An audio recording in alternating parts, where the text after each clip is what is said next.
एक बहुत important document जो इस घर के मतलब घर की डॉक्यूमेंट्स थी, घर के ओनरशिप की डॉक्यूमेंट्स थी, वो ही डॉक्यूमेंट गायब हो गए। और जो पिंचियंस के सारे जितने भी जनरेशन्स आए वो सारे ढूंढते रह गए, लेकिन उनको वो डॉक्यूमेंट मिली ही नहीं। इसलिए जो कॉलोनल है उसने बोला था कि जो उसकी जो पोर्ट्रेट है उसको वहाँ से ना निकाला जाए, एटलीस्ट जब कोई आएगा तो एटलीस्ट उनको पता चले कि ये घर किसका है। और उसके बाद से जो है पिंचियन के ऊपर इतनी सारी बैड लक्स आती गई, इतने सारे बुरे बुरे इंसिडेंट्स होते गए। और उनमें से एक इंसिडेंट था जिसमें क्लिफ़र्ड पिंचियन को मर्डर केस में, उसके अंकल के मर्डर केस में भी सज़ा मिली थी। कई साल बाद पिंचियन के जो हवेली है, मेंशन है, उस पे एक रहने वाली बूढ़ी नौकरानी जिसका नाम हेप्ज़िबा था, वो एक दिखने में थोड़ी सी डरावनी थी और भूख से बचने के लिए उसने अपने ही घर में एक छोटी सी दुकान खोल ली थी। लेकिन उसके पड़ोस में एक इंसान था जिसका नाम था अंकल वैनर। तो अंकल वैनर जो है वो बहुत ही माइल्ड, बहुत ही फ्रेंडली टाइप के इंसान है। तो वो एक बहुत अच्छी तरीके का फ्रेंडशिप देते थे हेप्ज़िबा को। वो और उसका जो एक किराएदार था, वो दोनों हेप्ज़िबा को समझाते थे कि नहीं, इतना मतलब इतना अपने आप इस जो जो भी तुमने खोला है स्टोर, इसको तुम इतनी बुरी नज़र से भी मत देखो। बट ये सब मतलब समझाने के बावजूद भी जो है हेप्ज़िबा को बहुत शर्म आता था कि उसने ऐसे एक दुकान को खोला था। हेप्ज़िबा बहुत ही पेसिमिस्टिक रहने की कोशिश करती थी। शी ट्राइड हर बेस्ट, लेकिन उसका जो डरावना फेस था वो सारे कस्टमर्स को बहुत डराता था। पहले ही दिन जिस दिन उसने अपनी शॉप खोली थी, उसी दिन हेप्ज़िबा को एक लड़की मिलने आती है। बहुत यंग लड़की होती है जिसका नाम फ़ीब होता है।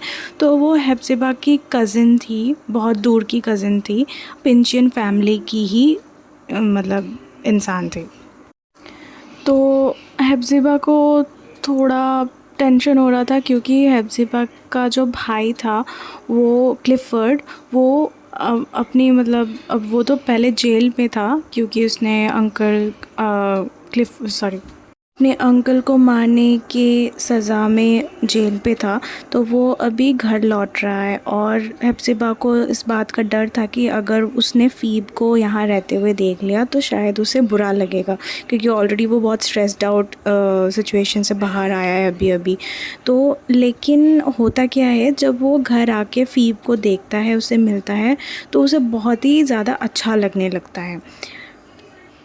तो फ़ीब अब हेप्ज़िबा और क्लिफ़र्ड के साथ ही हाउस ऑफ 7 गेबल्स में रहती है। मैंने ये बात आपको नहीं बताई कि हेप्ज़िबा को क्यों इतनी शर्म आती है उसके शॉप खोलने पे, उसके शॉप पे, क्योंकि हेप्ज़िबा एक बहुत ही एरिस्टोक्रेटिक वुमन थी इसी फैमिली की। लेकिन अब उनके पास कोई पैसे नहीं है, खाने के लिए पैसे नहीं है, इसीलिए उसने अपने ही घर पे ये इस शॉप को घर खोला है, और जिसकी वजह से वो बहुत ही ज़्यादा ह्यूमिलिएटिंग फ़ील करती है।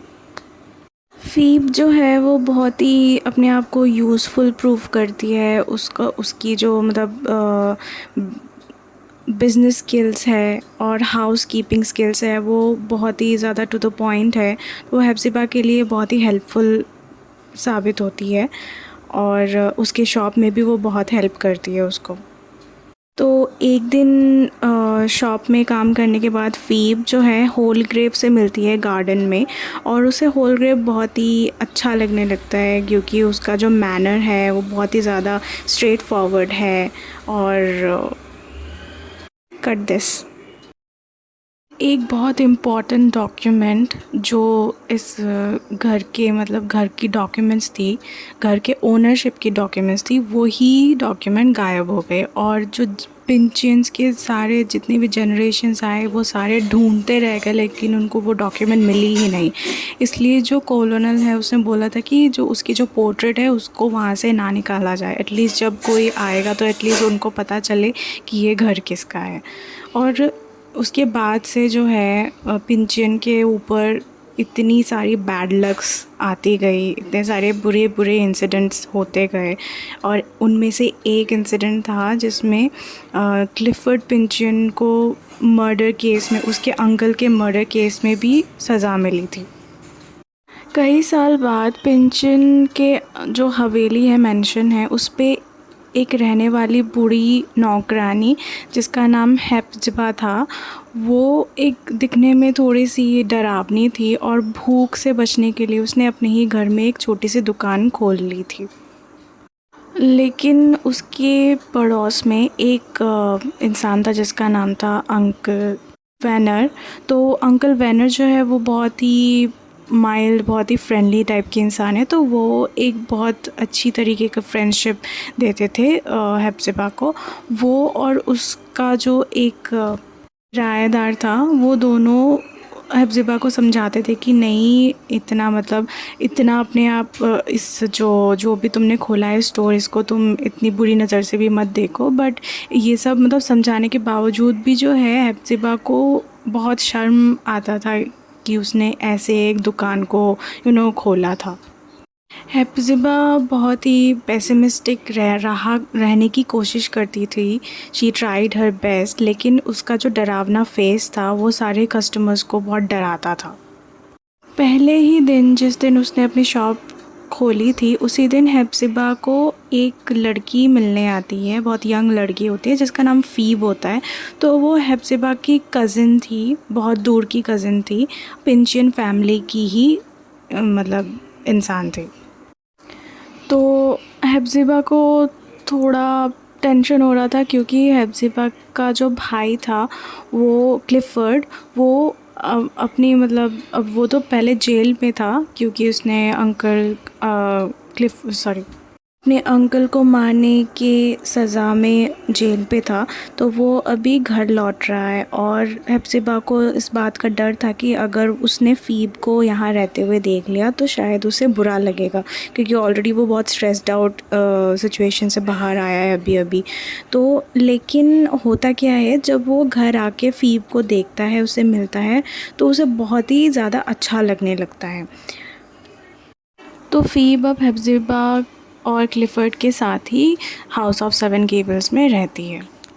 मैंने ये बात आपको नहीं बताई कि हेप्ज़िबा को क्यों इतनी शर्म आती है उसके शॉप खोलने पे, उसके शॉप पे, क्योंकि हेप्ज़िबा एक बहुत ही एरिस्टोक्रेटिक वुमन थी इसी फैमिली की। लेकिन अब उनके पास कोई पैसे नहीं है, खाने के लिए पैसे नहीं है, इसीलिए उसने अपने ही घर पे ये इस शॉप को घर खोला है, और जिसकी वजह से वो बहुत ही ज़्यादा ह्यूमिलिएटिंग फ़ील करती है।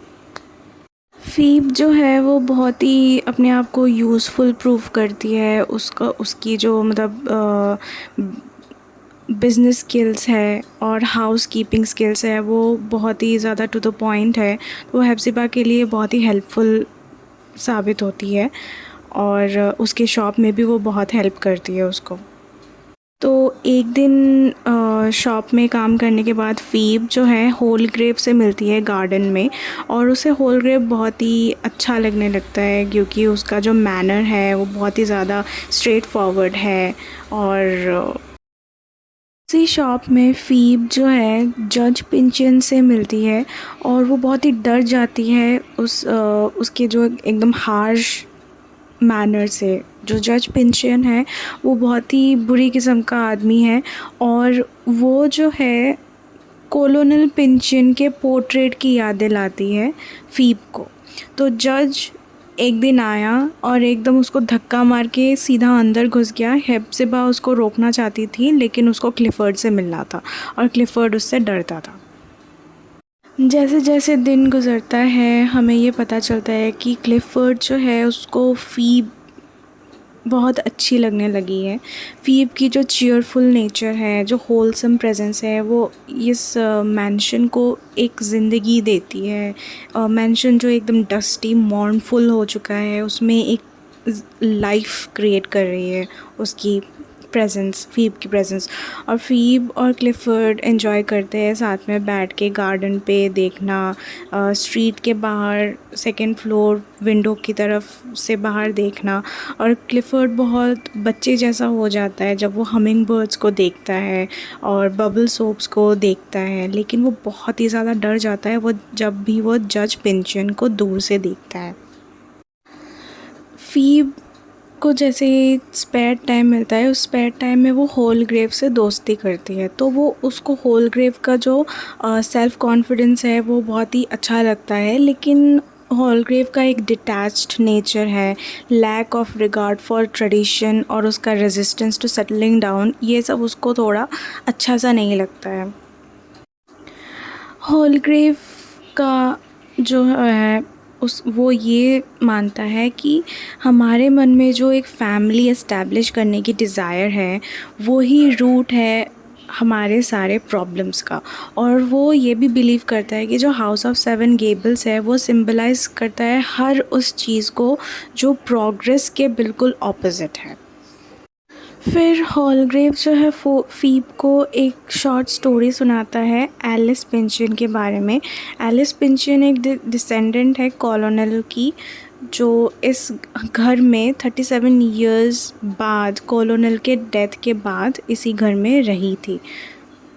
तो स्टोरी में होता क्या है, तो कॉलोनल तो मर गया, लेकिन उसके मर जाने के बाद जो इस घर का हेड है जर्वेस, वो मैथ्यू मॉल के बेटे थॉमस मॉल को बुलाता है, जो कारपेंटर है बाय प्रोफेशन। और सॉरी, नॉट थॉमस मॉल, ये मैथ्यू मॉल जूनियर है, जो ग्रैंडसन है मैथ्यू मॉल सीनियर का, जो जिसको एग्जीक्यूट कर दिया गया था। ऐसा माना जाता है कि जो मॉल है उसके पास एक मिस्टीरियस पावर है, लोगों को हिप्नोटाइज़ करने की पावर है उसमें। तो वो चाहता है कि मॉल एलिस को हिप्नोटाइज़ करे ताकि वो जर्वेस अपने एंसेस्टर्स से मिल सके, ताकि उन्हें डीड का लोकेशन का पता चल सके। डीड मतलब उस घर के ज़मीन के पेपर्स, जो ओनरशिप के पेपर्स है, उसको उसका पता लगाया जा सके।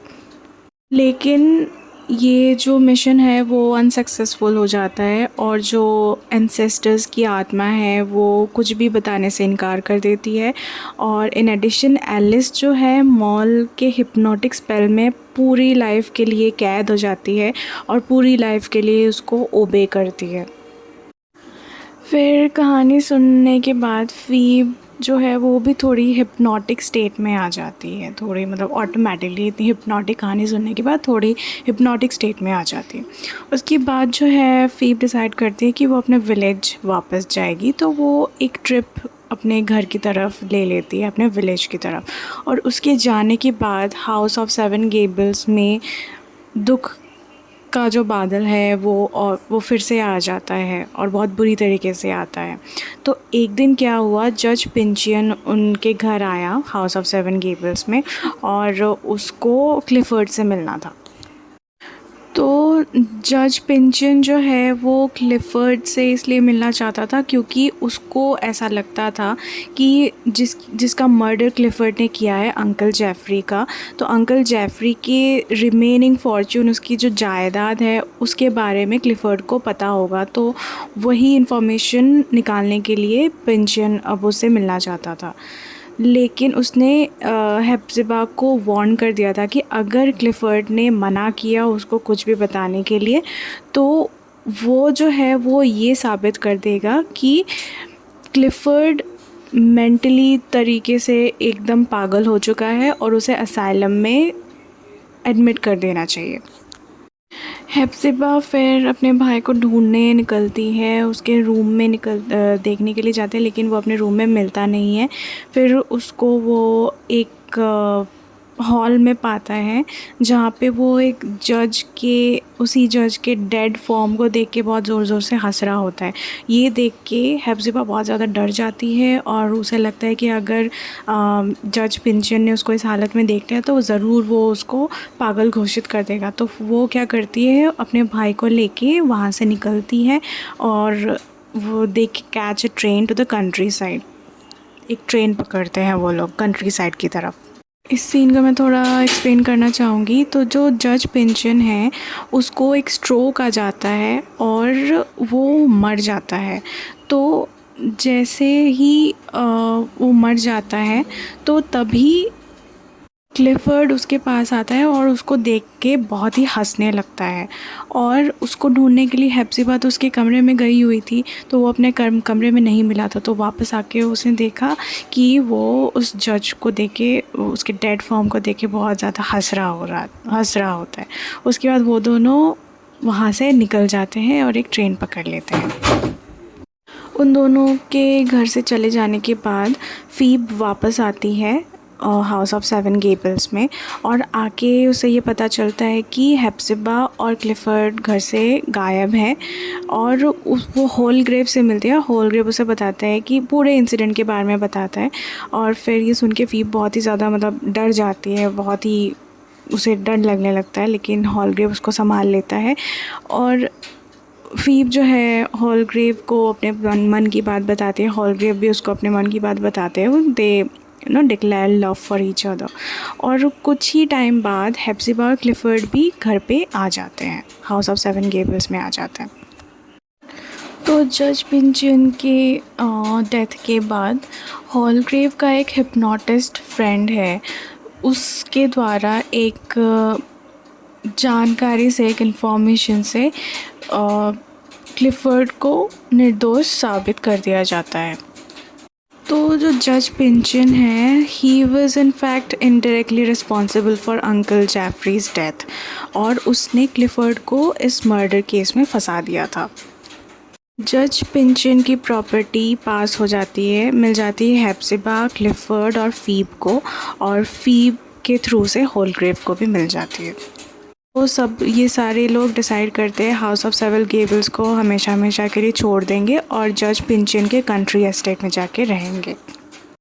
कॉलोनल पिंचन का जो पोर्ट्रेट था उस घर में, उस पोर्ट्रेट के पीछे ही एक डॉक्यूमेंट मिलती है जो कि डीड होती है, जो कि मतलब वही होती है जो मतलब ओनरशिप की डॉक्यूमेंट्स होती है।